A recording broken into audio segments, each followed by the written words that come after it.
యాక్చువల్గా చెప్పాలంటే మన డ్రోన్ ఎగరేస్తుంటే డ్రోన్ వచ్చేసి డిస్కనెక్ట్ అయిపోయి పడిపోయింది ఎక్కడో బురదలో. సో ఇది చూడవచ్చు, మోకాళ్ళలోతు బురద. నేను పోతున్న డ్రోన్ని వెతకడానికి, అది డిస్కనెక్ట్ అయిపోయింది. అది గ్రౌండ్ పైన పడిందా లేకపోతే ఎక్కడన్నా బురదలో పడిందా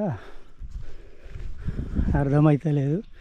కాకపోతే దాని డెస్టినేషన్ అయితే ఆల్మోస్ట్ ఆల్ ఇదే అనుకుంటున్నా నేను.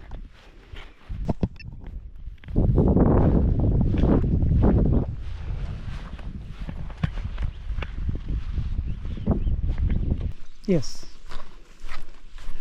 మన డ్రోనే అక్కడ పడింది.